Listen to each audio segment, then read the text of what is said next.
Morning, everybody. Humble Serving here again. Barely just uploaded that previous video that I made. It's an hour long, and I guess I didn't have a very good connection, and it took a little longer. It took a little while, but finally it's done already.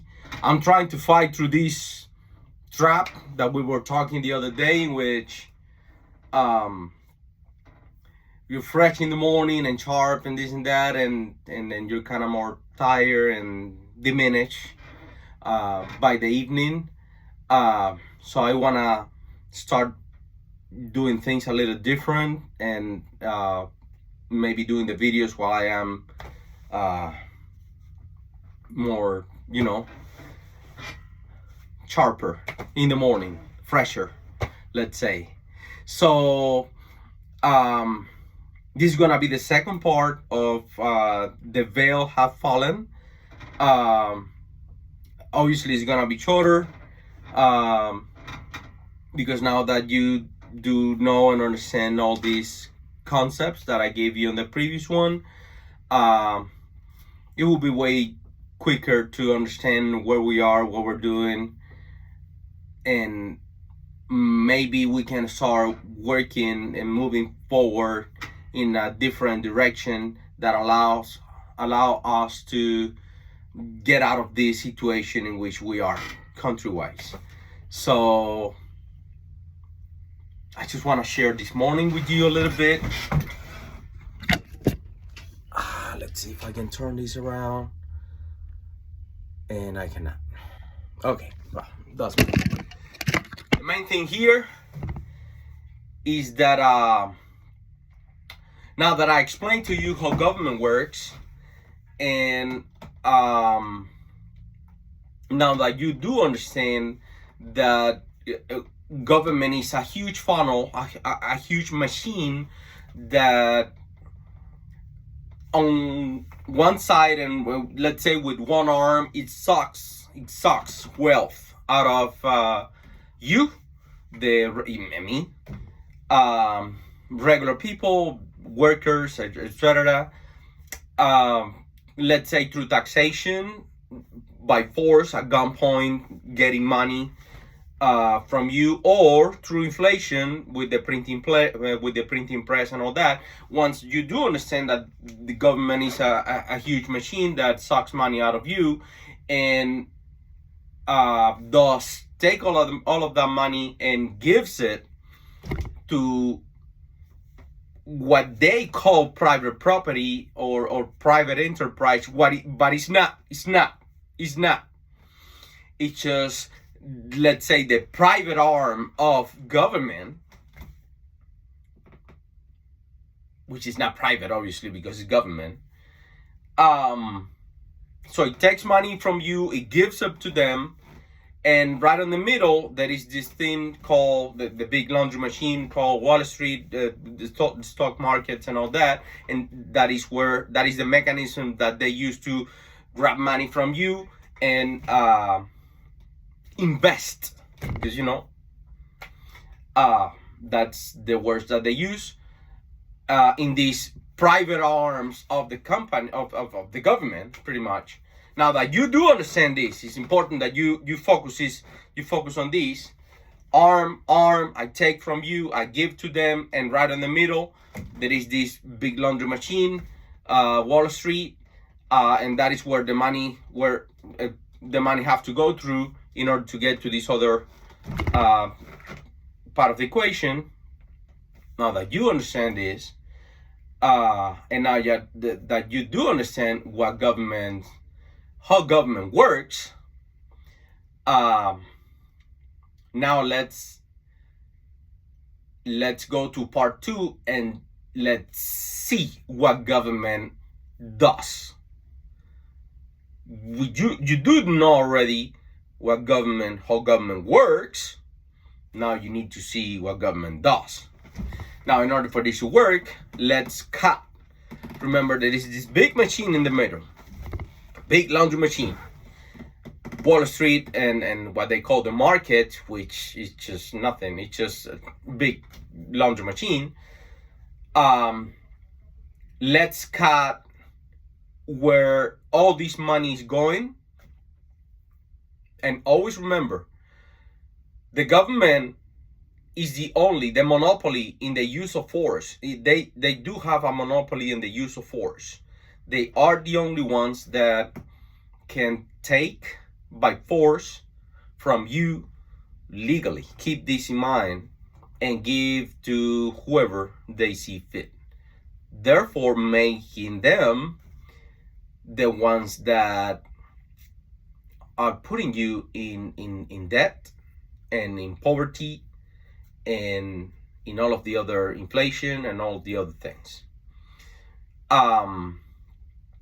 With this said, let's break down this big laundry machine from where they took from you and give to them, and let's see where all this money is going. Remember, keep a number in mind right now.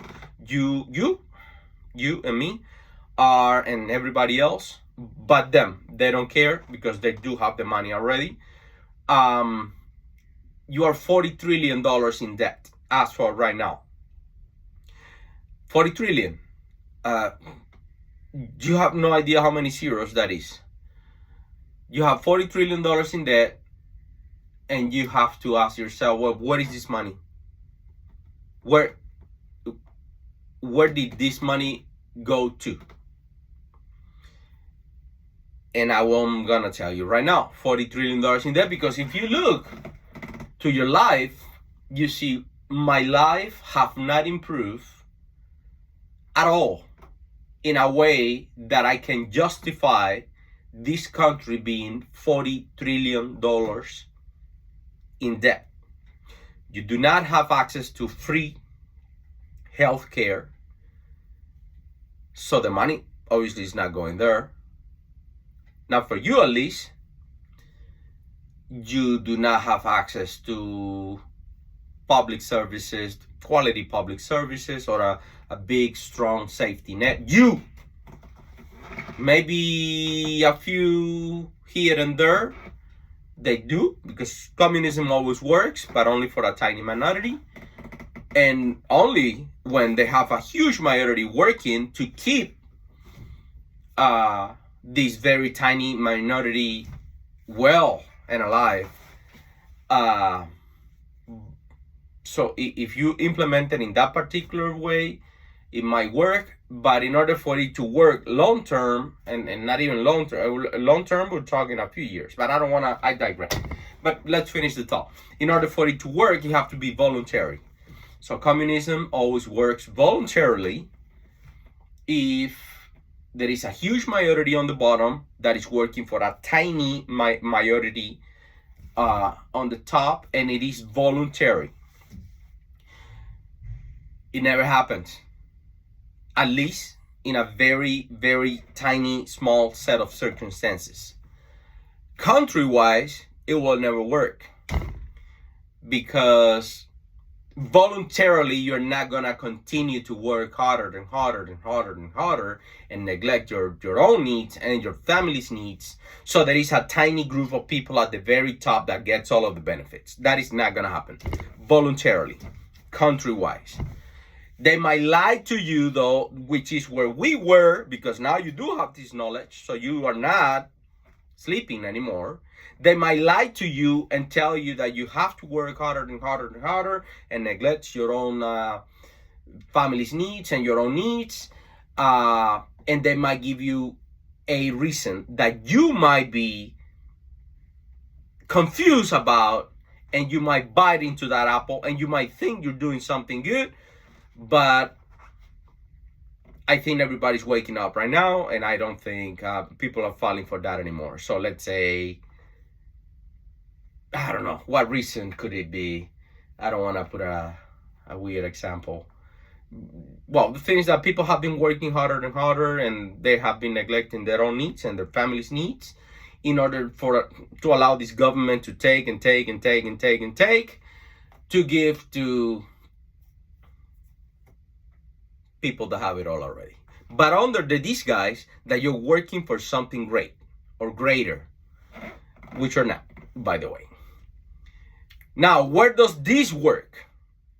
as I said before, in a very tiny and small and very conscript set of circumstances. Let's say your family, your own family.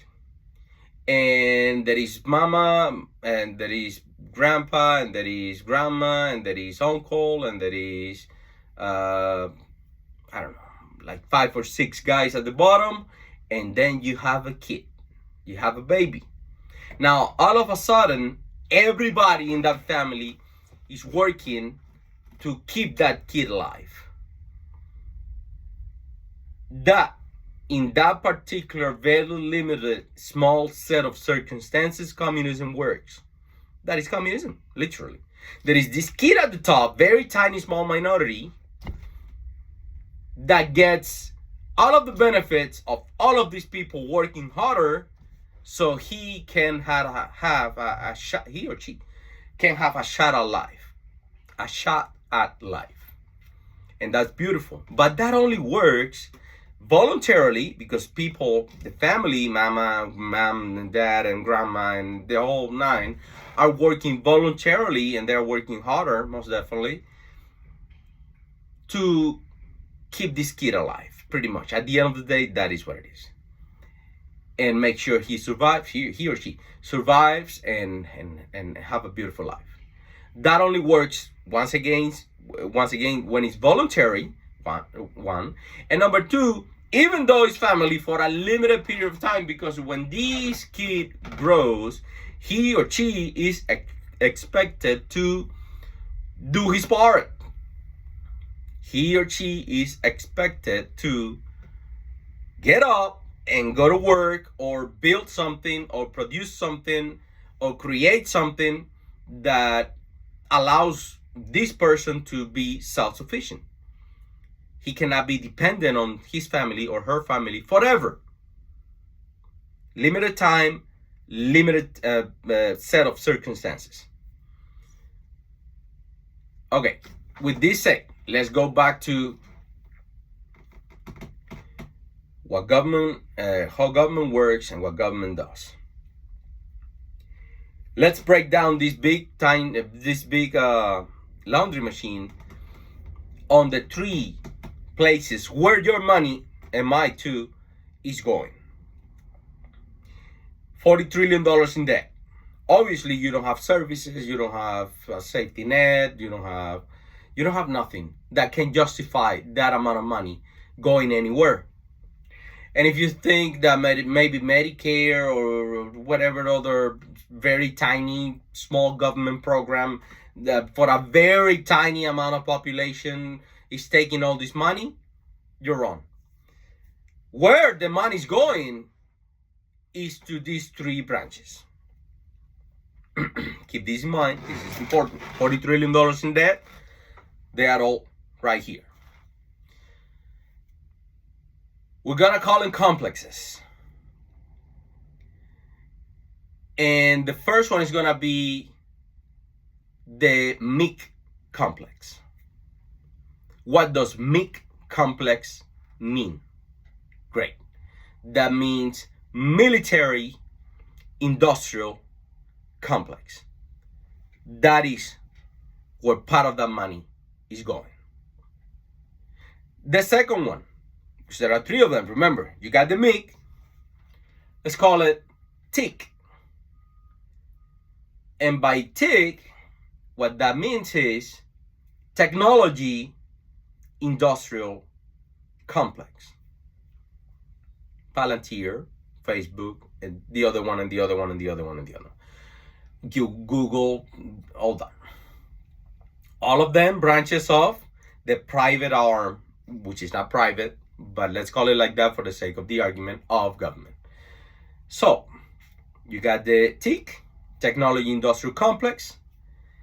So you got MIC, TIC, and then you have the third arm, which it will be FIC. And the FIC stands for Financial Industrial Complex. Now, out of these 3 branches, many others are connected to these main 3 ones. All your $40 trillion are here on this tree. At least you have buy maybe an F-35 or something like that. Maybe a few, what would be the name, Tomahawk rockets or something like that. At least you have bought some of this. You're not benefited from the for the MIC, military industrial complex. You are not in it. So let's discount that one. You're not benefiting from that. And at least you have some degree of stock on, let's say, any of these Facebook, Meta, Google, Palantir, or any of the other ones. If you have stock there, maybe you have benefited a little bit, but if you don't, you are definitely not benefited from the tick either.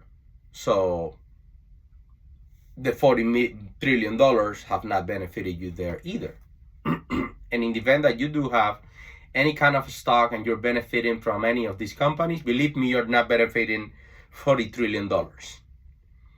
You might have benefited, I don't know, a few hundreds, maybe a few thousands, but not $40 trillion.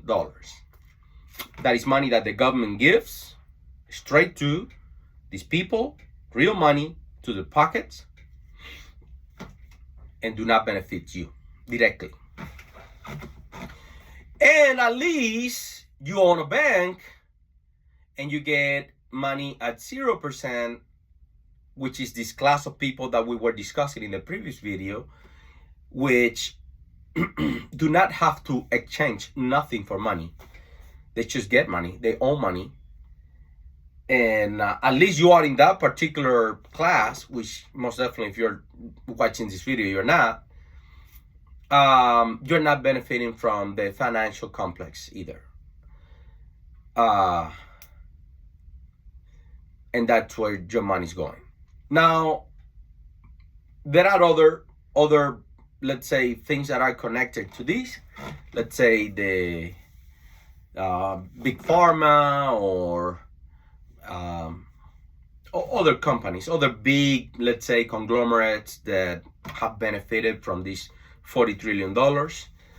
And we're going to right now. I'm going to open your eyes a little bit more and what the government does, but it's important that you do understand first where the money's going, how you are not benefiting from any of this, and then we'll go over maybe what to do to, progress. So if you are not in the MIC, FIC, and TIC in some way, you are not benefiting at all from all of this money that have been spent already, not in your benefit. And you do have to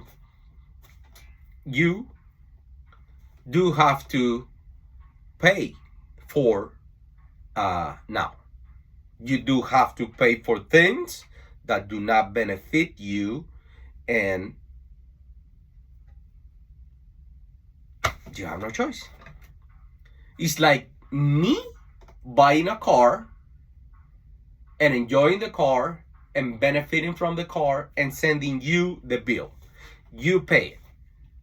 I am gonna keep the car. I'm gonna keep the benefits. I'm gonna keep the enjoyment. I'm gonna keep everything positive with the bill, with the car, and you are gonna keep the bill. You do not enjoy this. You do not have memories with it. You don't have nothing. And not only the bill for paying the car, you are being sent the bill to maintain the car too. So you get letters on the mail every once in a while about oil changes and brake pads and engine repairs and transmissions and the whole nine. Now, if you think that's fair, if you like it, then you're watching the wrong channel. If you find that a little bit unfair, I'm here for you. Oh my God, my nose is killing me. So, FIC, MIG, and TIC, and you are not there. So you're not benefiting from this, and you're getting all the bills and none of the benefits. Great. We know that already. Now, we're gonna go onto what government does. So, in order for them, remember why I started the previous video. Everything is fake. Everything you see around you is fake. And I'm not talking about that building is fake or that thing is fake. No, this car is fake. No. I'm not talking about that. The whole story, the whole the story that they have told you about the way things are and the values and the principles and how things work. Oh, that is a lie. All of it. Throw that away. It's a lie. I'm trying to open your eyes so you can see reality. It hurts. But it's the only way to move forward. Because eventually you want to wake up. You see? You want to wake up. You don't want to be dreaming of, I don't know, butterflies and rainbows and unicorns and all that. You want to wake up and see reality and try to fix it. You want to have a positive impact in your surroundings. So, since everything is fake, they need a narrative, a story to tell you in order for them to continue to operate without you revolting, without you. Well, the pitchforks come out pretty good, and pretty fast once you see the reality. So they have built this system, this fantasy, in which you are under the illusion that government works for you. And by this time, pretty much I think everybody knows that that is not the reality of how things work. But they don't know what do they serve, which you do know now. Make, fake, and tick, which is government, too. And what do they need to do to continue this illusion about serving you while they only suck wealth from you through taxation and inflation, through taxation and the printing press, and give to the private arm of government, which is not private, but for the sake of the argument again. And the illusion works in this particular way. They need a story. They need a motive. They need a reason for which they can justify to continue to do this. Get ready, because your mind is gonna be blown right now.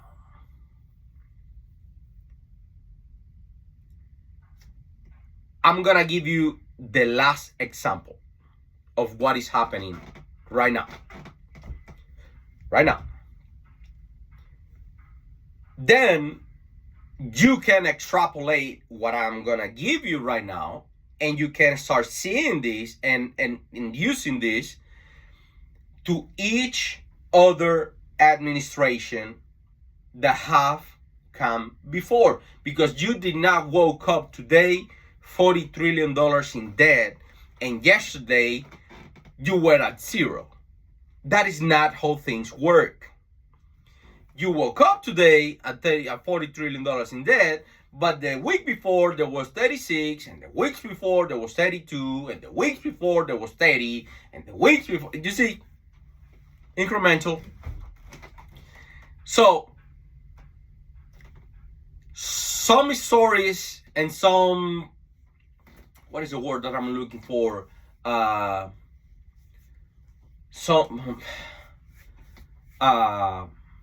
What is the word? Some stories or some, let's say, narratives last longer than others. Stay with me. This is important. But eventually they all end. So they have to create others because they have to keep the fraud going. because this is the only way they can survive. Remember, it's a bunch of parasites.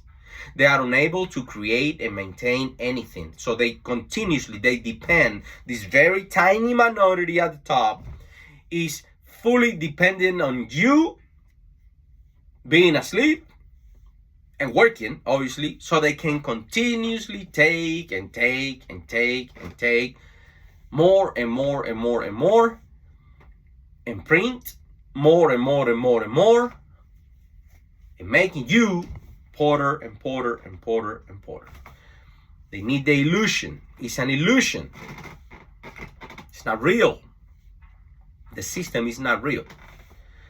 So they have to be coming up with narratives somewhat often to keep this fraud going. What is the last, let's say, string of narratives? And I am at the end of the video now because I want to give you this piece of knowledge. The Trump administration. Let's say the Trump administration, there was a huge movement, there was a huge excitement, there was motion behind that. I gotta admit, me included, your humble servant here, I was part of the excitement, I was part of the movement, I was part of the whole thing. And honestly, this had to happen to me because I have to wake up, and it was painful. But it did happen already, and now I can see. And you could too, if you wanted to. So, the latest string of events, the Trump administration, the second he gets into power, he promised a bunch of things. I'm going to talk to me, let's say. He promised me a bunch of things. We're going to control immigration. We're not going to get in new wars. We're not going to get into this. We're not going to get into that. We're going to control big corporations buying housing in mass amounts. And so you can, you cannot afford a house, obviously. We're going to control interest rates. And many of these things I knew. For example, let's say the interest rate thing, I knew already. You're not going to control that because you can't. This is not capitalism. So you can try to force things, but honestly, by the time that he got into office, things were so bad already that honestly there were no financial tools that they could use to make things better. Because you can only tamper with a broken, putrid thing for so long before it starts coming apart and disintegrating. But I saw him, and I thought he was someone who's gonna tear down the old machine and put in place something that was gonna work better. I knew for a fact he was not gonna go back to capitalism, which we don't have once again. But at least I thought he was gonna not try to fix something that there is no fixing for it already, but try to take it away and put something in place, new, fresher, better, maybe that was gonna work better for the most people. All that out of the window. The Trump administration promised a bunch of things. He gets into office, and the second he gets into office, that's it. Everything he promised goes out of the window, and now we start a narratives. So let's say the first one, in the first administration, because he had two, remember, first administration, once again, the second he gets in office, he gets eaten by the swamp. Fig, tick, and mick. Fig, tick, and mick is the swamp. Fig, tick, and mick. Keep this in mind. The second he gets in office, fig, tick, and mick comes, and he's robbed. And I'm being extremely benevolent with the idea that the second he got in office, he got gotten. I'm not gonna say that he was in bed with the swamp already before he got in office. I'm not gonna go there. Let's pretend for a second. Let's be generous and believe that The second he got in office, they sucked him up. And the first time around, the second the freaking Taking Mick got a hold of him, the machine is always looking for ways to make money. And by making money, what I mean is, remember, taking away from you through taxation and the printing press, leaving you with the debt and leaving you with inflation, while they run away with all of that money and get richer and richer and richer. So let's come up with something. Oh my God, what could it be? What could it be? What could it be? I don't know. Let's see. Let's come up with a war. No, we cannot make a war. We just got out of Iran or Iraq. We cannot make a war. That will be bad. There is no appetite, because the illusion is important. And this guy just got in saying that he did not want a new war. So I don't know. I got it. Let's make a pandemic. Ha! You see? It's going to be crazy. It's going to be good, man. We're going to make a gazillion dollars. Parenthesis right now. In the event you didn't notice it, 50% of the dollars that have been printed in the history of the United States of America, 50% were printed in the COVID era. How much do you got? $1,400? $600? Just to give you an idea, the amount of money that was printed in the COVID era was enough to give every woman, child, and man in this country $14,000 or $15,000. If you divide, turn on the brain, if you divide all of the money that was printed in the COVID era,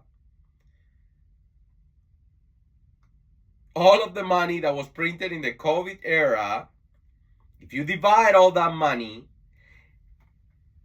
in the amount of men, women, and children that habitates this country, that would amount to 14, I can't remember, is it what, 14 or 15? $14,000 or $15,000 per each woman, man, and children. How much did you got? Do the math. Did you got $15,000?